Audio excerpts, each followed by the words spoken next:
नमस्कार मंडळी, मी मनीषा स्वाद मराठी चॅनलवर आपलं खूप खूप स्वागत करते। तर आज आपण बनवणार आहोत कबाब। पण हे कबाब आपले नॉनव्हेज नाही, व्हेजिटेरियन कबाब आहे। व्हेजिटेरियन साठी हे एक छान ऑप्शन आहे। तुम्ही बघू शकता मी आता ह्याच्यासाठी काय काय साहित्य घेतले। कबाब बनवण्यासाठी आपण इथे घेतलेले आहे सोयाबीन। ह्या सोयाबीनला आपण उकडून पाणी गाळून ठेवलेलं आहे। इथे 3 ते 4 चमचे बेसन घेतलेलं आहे, याला भाजून घेतलेलं आहे आपण। इथे कॉर्नफ्लोअर घेतले 2 चमचे, मीठ घेतलेलं आहे, धने पावडर घेतलेला आहे 1 मोठा चमचा, जिरे पावडर घेतलेली आहे, गरम मसाला पावडर, कसुरी मेथी, मिरची पावडर, हळद, चाट मसाला। इथे आपण एक कांदा मोठा चिरून घेतलेला आहे, कोथिंबीर घेतलेली आहे बारीक चिरून, गाजर घेतलेले आहे, बीट घेतलेला आहे, शिमला मिरची घेतलेली आहे एक, इथे आल्याचे काही तुकडे घेतलेले आहेत, लसूण घेतलेला आहे, हिरवी मिरची घेतलेली आहे।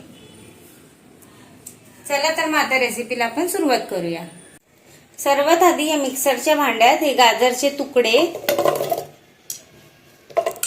बीटचे तुकडे, शिमला मिरची, हिरवी मिरची, आल्याचे तुकडे, लसूण हे सगळे एकत्र करून मिक्सरला ओबडधोबड वाटून घ्यायचे। अगदी बारीक पेस्ट नाही करायची, हलकसं जाडसर ठेवायचंय।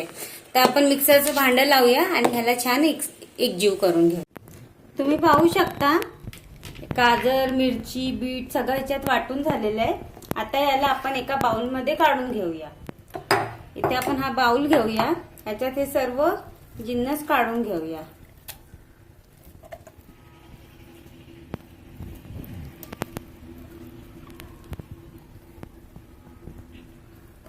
आता या भांड्याला आपण बाजूला करून घेऊया। मिक्सरच्या भांड्यात परत हे सोया चंक्स घालून वाटून घ्यायचे। ते सोया चंक्सचं मी पूर्ण पाणी काढून घेतलेलं आहे पिळून। तुम्हीही याला जेव्हा कराल उकडून जेव्हा थंड होईल तेव्हा पूर्ण पाणी काढून मगच वाटायचं आहे याला मिक्सरला। त्याला भांडं लावून घेऊया मिक्सरचं आणि वाटून घेऊया। तुम्ही पाहू शकता इथे सोयाबीनही आपले वाटून झालेले आहे। तुम्ही बघू शकता मी कितपत वाटलेले आहे। आता हे सोयाबीनही या बाउल मध्ये आपल्याला काढून घ्यायचे आहे।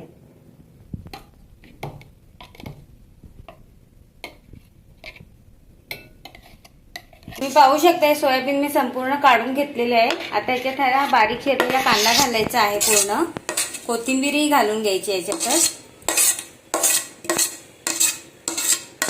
यानंतर ह्याच्यात धणे पावडर, जिरे पावडर, गरम मसाला पावडर, मिरची पूड आणि हळदी पूड संपूर्ण घालायची आहे, चाट मसाला, कसुरी मेथी, चवीनुसार मीठ घालायचं आहे। तुम्ही तुमच्या अंदाजाने घालू शकता, तुम्हाला जसं लागेल तसं। यानंतर याच्यात हे 2 चमचे कॉर्नफ्लोअर घेतलेलं ते टाकायचं आहे, हे क्रिस्पीपणा येण्यासाठी आहे। यानंतर ह्याच्यात 3 चमचे हे भाजलेलं बेसन घालायचं आहे। आपण बेसन हे भाजून घेतलेलं आहे, हे लक्षात ठेवा, कच्चं बेसन घालायचं नाहीये।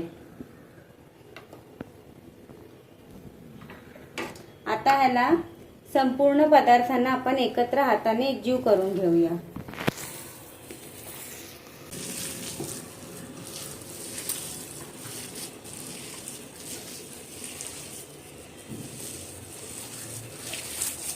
इथे आपल्याला 1 चमचा बेसन आणखीन घालायचं आहे याच्यात। थोडं मला कमी वाटतंय म्हणून हे संपूर्ण बेसन मी याच्यात टाकलेले, म्हणजे एकूण हे 4 चमचे बेसन झालेलं आहे। आता याच्यात टाकून आपलं हे छान एकजीव करून घ्यायचं आहे। हे भरपूर प्रोटीन युक्त आहे कबाब। तुम्ही खाल्लात ना तर तुम्हाला कळेलच ह्याच्यात किती छान आपण कबाब मध्ये प्रोटीन युक्त पदार्थ घातलेले आहेत। आणि तुम्ही हे नंतर जेव्हा टेस्ट कराल ते कबाब तुम्हाला कुठल्याही चिकन कबाब, मटन कबाब पेक्षा कमी लागणार नाही, उलट त्याच्याहूनही छान लागतील टेस्टला। तुम्ही पाहू शकता हे सर्व पदार्थ अशा पद्धतीने एकजीव झालेले आहे। तुम्हीही अशाच पद्धतीने एकजीव करायचं आहे. आता ह्याच्यात मी एक तुम्हाला अजून एक पदार्थ सांगायचा राहिला मगाशी. ह्याच्यामध्ये आपल्याला 1 चमचाभर तूप घालायचं आहे. बघा मी 1च चमचा घालते, जास्त नाही घालत आहे. तूप घातलेलं आहे आपण 1 चमचा आणि हेही याच्यात मिक्स करून घेऊया. ह्याच्याने याचा सुगंध खूप छान येणार.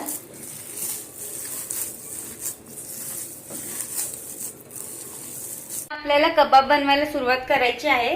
आधी हाताला आपण अशा पद्धतीने तेल लावून घेऊया आणि अशा हे थोडं थोडं घेऊन तुम्हाला जसा आकार द्यायचा असेल त्याप्रमाणे तुम्ही ह्याला आकार देऊ शकता. तुम्ही गोल ठेवू शकता, ओव्हल शेप ठेवू शकता, तुम्हाला जसं हवं असेल तसं. मला ओव्हल शेप द्यायचा आहे ह्याला आकार.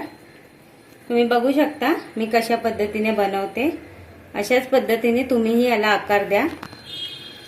शकता अशा पद्धतीने आपल्याला करायचे आहेत सगळे कबाब. तुम्हाला दुसराही अजून एक करून दाखवते मी. असंच घ्यायचे हातावर आणि हाताच्या सहाय्याने असं करून बॉल बनवून मग असं रोल करायचं हलक्या हाताने. ह्याला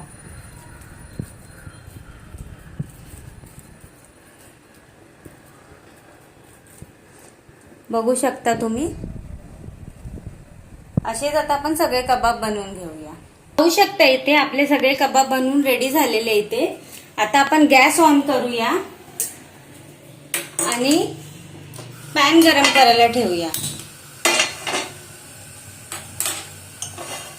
इथे आपला पॅन थोडा गरम झालेला आहे. आता आपल्याला थोडं तेल टाकायचं याच्यात. जास्त तेल टाकायचं नाहीये, थोडक्या तेलातच आपल्याला हे करायचंय. हे सगळीकडून आपल्याला असे फिरवून घेऊया तेल, जेणेकरून सगळ्या पॅनला हे तेल लागेल. त्याला छान तापू देऊया.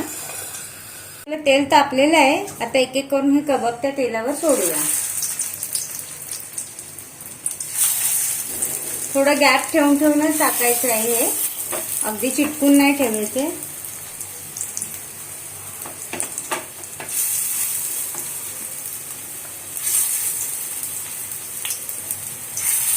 आता ह्याला एक साइडने छान भाजू देऊया, मग दुसरी साइड पलटी करूया.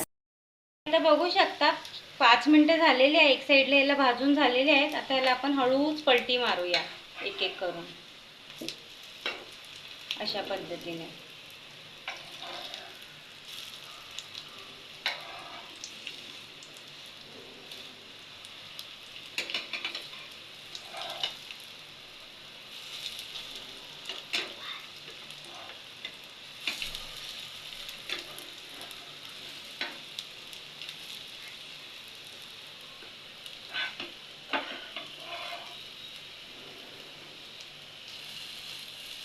आता याला दुसऱ्या साइडनी भाजू देऊया छान. कबाब दोन्ही साइडने भाजून झालेले आहेत. आता ह्याला आपण काढून घेऊया.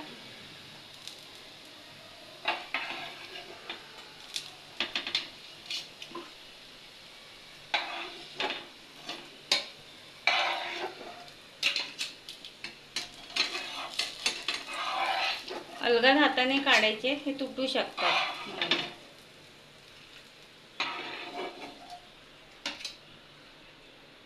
आता याच पॅन मध्ये परत थोडंसं तेल घालायचंय आणि दुसरे कबाबही आपण टाकून भाजून घेऊया.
सोयाबीनचे कबाब किती छान पद्धतीने रेडी झालेले आहेत। तुम्ही तुमच्या घरी नक्की ट्राय करा। मला कमेंट करून कळवा की तुम्हाला ही रेसिपी कशी वाटली आणि माझ्या चॅनलला लाईक शेअर सबस्क्राईब करायला विसरू नका। बेल आयकॉन नक्की दाबा आणि माझ्या चॅनलला खूप सपोर्टची गरज आहे तुमची, तर तुम्ही तुमचा पूर्ण सपोर्ट मला द्या। चला आता भेटूया पुढच्या रेसिपीत।